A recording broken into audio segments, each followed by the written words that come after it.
কিছু কিছু জিনিস যেগুলো আমরা হয়তো জানি না, কিন্তু মেয়ে থাকলে মেয়ের সাথে সাথে আমাদেরকেও শিখে নিতে হয়, তাই না বন্ধুরা? তেমনই দেখো, মেয়ের বায়না মেয়েকে মেকআপ করিয়ে দিতে হবে। আমি তো কখনো মেকআপ করি না, আর কিভাবে কি মেকআপ করতে হয় আমি তাও জানি না, কিন্তু মেয়ের যে বায়না কি করব, করে দিতে হবে। তাই যেমন পারছি তেমন করে মেয়েকে মেকআপ করিয়ে দিচ্ছি। জানি না কতটা ভালো হবে, তবে চেষ্টা করছি একটু। কিছু কিছু জানা আছে, তাই জন্য একটু চেষ্টা করছি। মেয়ে থাকলে মেয়ের যে কত কিছু লাগে সেগুলো আমাদের যখন বয়স ছোট ছিল তখন তো আমাদের লাগতো না, তাই জানতামও না কি কি লাগে না লাগে। কিন্তু এখনকার মেয়ে তো সব জানে। তো তাই জন্য দেখো, সকাল সকাল মেয়েকে মেকআপ করিয়ে দিতে হচ্ছে। তো কী কারণে মেকআপ করাচ্ছি সেটা তোমাদের পরে বলছি। আর এদিকে দেখো, পুরোপুরি রেডি হয়ে গেছে, এখন স্কুল যাওয়ার জন্য তাড়াহুড়ো করছে। তাই জন্য বলছি যে একটু দাঁড়া, তোকে একটু দেখিয়ে নিই। তো ও তো শুনছেই না। আর এই যে কেমন লাগছে অবশ্যই তোমরা একটু কমেন্টে জানিও, কিন্তু এই সাজটা করে দিও আমার বৃথা হয়ে গেছিলো। তো বন্ধুরা, ভিডিওটা তো শুরু করেছি অনেক সময়, কিন্তু এখনও পর্যন্ত তোমাদেরকে আমার পরিচয়টাই দেওয়া হলো না। রাধে রাধে বন্ধুরা, কেমন আছো তোমরা? আশা করছি তোমরা সবাই খুব ভালো আছো, আমিও ভালো আছি। আবারও চলে এলাম তোমাদের সামনে নতুন একটা ভিডিও নিয়ে। পূর্ব মেদিনীপুর জেলার ছোট্ট একটা গ্রাম থেকে আমি প্রণীতা। আমার এই ছোট্ট পরিবার মা ছেলে স্বপ্ন চ্যানেলে তোমাদের জানাই অনেক অনেক স্বাগত আর অনেক ভালোবাসা। তো মেয়েকে তো সাজিয়ে দিয়েছিলাম, দেখিয়েছি তোমাদের। তো ওদের নাচ আছে বিকেলে, মানে সন্ধেবেলায়। আর ও তো ও যেন একটা পাগল। ওকে যদি সকালে কিছু মানে স্কুলে যখন যেতে বলবে তখনই সেজে গুজে যাবে। তো যাই হোক, ও আমাকে এসে বলছে কি, স্যার বলেছে, ম্যাম বলেছে সকালবেলা 10টার সময় সেজে গুজে যেতে। তো 10টা নয়, আমি 11:30টার সময় পাঠিয়েছি। তো তো পুরো মাথা খারাপ করে দিচ্ছে, আমাকে বের করে দাও, আমাকে যেতে হবে, দেরি হয়ে যাচ্ছে। তারপরে স্কুলে যাওয়ার পরে সবাই বলছে কি, এত তাড়াতাড়ি কেন এসেছিস, তো সন্ধেবেলা নাচ হবে, এখন কেন সেজে গুজে আসছি। তো যাই হোক, সেই জন্য আবার বাড়ি এসেছিলো। বাড়ি এসে তারপরে আবার বাবা মেয়ে দুজনে খেতে গিয়েছিলো।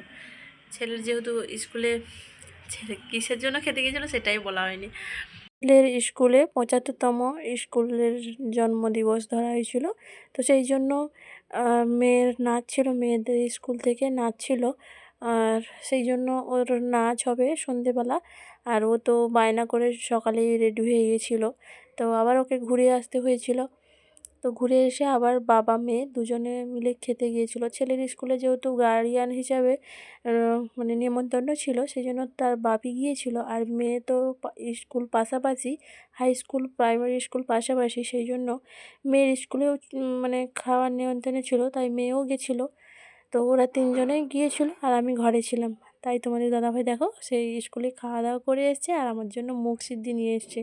আমি আর ঘরে বিশেষ কিছু রান্না করিনি, ওই ভাত করেছিলাম আর কালকের একটু টক রান্না ছিল, আর ভাতের মধ্যে আলু দিয়েছিলাম, তাই দিয়ে আমার খাওয়া হয়ে গেছে।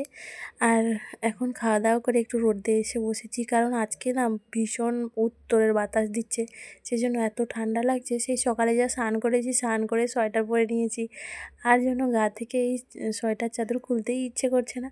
তাই জন্য উপরে রোদটা না বেশ ভালো লাগছে, খুব বেশি রোদ বেরোয়নি, তাই জন্য উপরে এসে এখন বসে আছি। এখন বাজে প্রায় 3টে মতো। তো সন্ধ্যেবেলা মেয়ের নাচ হবে, তখন তোমাদের সাথে একটু শেয়ার করব ভিডিও। তো যাই হোক, মেয়ের তো নাচ করার খুবই ইচ্ছে, মানে নাচ শেখার খুব ইচ্ছে, কিন্তু আমরা এমন পরিস্থিতিতে আমরা শেখাতে পারি না, কারণ কি একার উপরে 2টো বাচ্চা, সংসার সব দিক সামলাতে হয়। তাই জন্য মেয়েকে আর নাচ শেখাতে পারি না। ওই স্কুল থেকে নাচার কথা বলে, তো ও তো শেখে না, তাই জন্য ওকে পাঠাই না। তবে এবারে খুব জেদ করেছে যে আমি নাচবই নাচবো, তো তাই জন্য আর না বলিনি। ও নাচছে, দেখো তোমাদেরকে দেখাচ্ছি। এখন সন্ধেবেলা, তো অনুষ্ঠান হচ্ছে, পুরোটা অনেকের ভিডিও দেখায়নি, ওই দুজনের দেখিয়েছি। একা নাচেনি, আবার দুজন সঙ্গে নাচছে। আমার মেয়ে ওই যে সোয়েটার পরে আছে দেখা যাচ্ছে, ওটাই। আর এদিকের মেয়েগুলো বেশ সাদা সাদা জামা পরেছে, কিন্তু আমার মেয়ে সাদা আর হলুদ রঙের জামা পরেছে। যাই ছিল তাই পরিয়ে দিয়েছি, যেহেতু নাচ করে না সেই জন্য নাচের ড্রেস কোনো নেই। আর এই মেয়েগুলো নাচ করে, তাই জন্য এই যে নাচের ড্রেস আলাদা আলাদা করে নেওয়া মানে কেনা হয়ে আছে। আর এই যে নাচটা দেখো বন্ধুরা, এই নাচটা আমার খুব ভালো লেগেছিলো, সেই জন্য তোমাদের সাথে একটু শেয়ার করলাম। নতুন নাচ দেখলাম, মানে পুতুলের মতন অ্যাক্টিং করছে, বেশ খুব ভালো লাগছিল। জানো তো, বেশি তোমাদের সাথে শেয়ার করিনি, একটুখানি তোমাদের সাথে শেয়ার করেছি।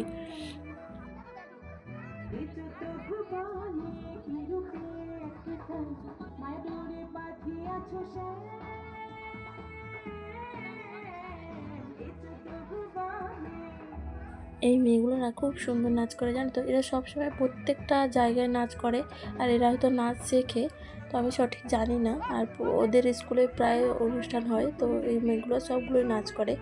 আর আমার মেয়েকে তো নাচতে দিই না, তো সেই কারণে আর কি তত একটা পারে না। আর ওই যে সেই পাশের মেয়েটাকে দেখছো, সেই মেয়েটা কিন্তু খুব সুন্দর নাচ করে, আর তার মুখের চাউনিটা, চোখের চাউনি আর মুখের অঙ্গভঙ্গিটা খুবই সুন্দর। মানে যতগুলো নাচ করেছে না, সত্যি ভালো লাগছিলো। আর মেয়েটাকে দেখতেও খুব সুন্দর, তবে ফোনের ক্যামেরাতে অতটা ভালো দেখা যাচ্ছে না, এমনি থেকে সামনে খুব সুন্দর লাগছিলো দেখতে। তো যাই হোক, ওদের নাচগুলো খুব সুন্দর হয়েছে। আর সামনে দেখো কৃষ্ণ সাজিয়ে একজনকে দাঁড় করে রেখেছে, ও একদম ছোট, তাই জন্য চুপচাপ দাঁড়িয়ে আছে। তো তারপরে স্কুল থেকে এসে খাওয়া দাওয়া করে ঘুমিয়ে গেছিলাম, আর রাতে তোমাদের সঙ্গে সেরকম কিছুই শেয়ার করিনি।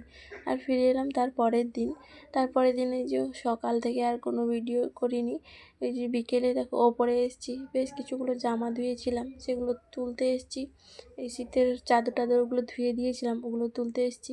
আর তোমাদের ওই বাগানটা একটু দেখালাম, কি সুন্দর ওই ডালিয়া ফুল একটা হয়েছে লাল কালারের, খুব ভালো লাগছে। আর আরও আরও ওই রক্তগাঁদা যেটাকে বলে, সেই ফুলগুলো হয়েছে, কত সুন্দর লাগছে, সেগুলো তোমাদের একটু দেখালাম।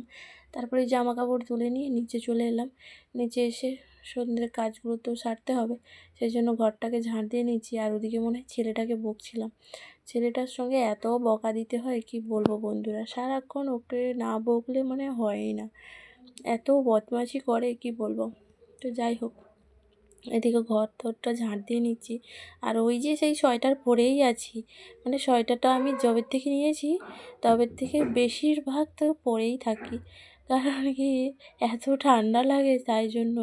আর সোয়েটার পরে মাঝে মাঝে কাজ করা যায় না, বিশেষ করে বেশিরভাগ সময় আমি বিকেল টাইমটায় পরি, আর যখন সকালে কাজ কম থাকে তখন মানে কাজ বাজ সারার পরে তারপরে পরি।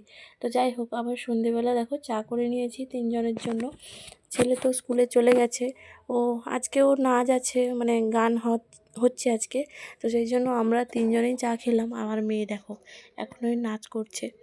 তো তারপরে এই যে চা খেয়ে দিয়ে বেরিয়ে গেছি মা মেয়ে, আর ছেলে তো আগে থেকেই চলে গেছে, আর তোমাদের দাদাভাই জানি না যাবে নাকি। তো আজকে অনুষ্ঠান হচ্ছে, আজকে না ওই অন্ধ আশ্রম থেকে সব অন্ধ বোবা এইসব ছেলে মেয়েদের নিয়ে এসছে, ওরা গান গাইছে। এই অন্ধ মেয়েটা খুব সুন্দর গান গাইছে, জানো তো। এই অন্ধ মেয়েটা উচ্চ মাধ্যমিকে ফার্স্ট ডিভিশনে পাশ করেছে, এটাই বলছিল। অন্ধ হয়েও তারা কত মানে বুদ্ধিমান, এটা মানে এসব সুস্থ স্বাভাবিক বাচ্চারা বুঝতে চায় না যে পড়াশোনা যে কত মূল্য, এরা বোঝে না। আর এরা অন্ধ হয়ে এদের কত প্রতিভা এদের মধ্যে। এই যে আশেপাশের যত সবাই বাজাচ্ছে, ওই একটা অন্ধ মেয়ে বাজাচ্ছে, আর অন্ধ ছেলে দুজন আছে, বোবা আছে, কানে কালা আছে, মানে সবাই আর কি অন্ধ স্কুলে যা যা থাকে, তো এরাই এসেছিলো। আর একজন ছিল, তার হাত নেই, পায়ে সব কিছু কাজ করে, কিন্তু তাকে দেখার ইচ্ছে ছিল, কিন্তু সেই ব্যক্তি ওঠেনি। আমরা যত সময় ছিলাম রাত হয়ে গেছে বলে আমরা চলে এসেছিলাম। আর স্কুলটাকে কত সুন্দর সাজিয়েছে, খুব দেখতে ভালো লাগছে। এই পুজোর সময় সাজায়, পুজোর সময় স্কুল সাজায় না, এমনি রাস্তাগুলো সাজায়, কিন্তু স্কুলটাকে সাজিয়েছে, খুব সুন্দর লাগছে। তো আজকের ভিডিওতে আর কিছুই বলা হলো না বন্ধুরা, ভিডিওটা কেমন লাগলো অবশ্যই তোমরা একটু কমেন্টে জানিও। আর এখানে আমার মেয়ে নাচ করছে, ওর বাবা ওর জন্য ব্রাশ নিয়ে এসেছে, ও নাচ করছে। আজ তবে আসি বন্ধুরা, সবাই ভালো থেকো, সুস্থ থেকো, আবার দেখো।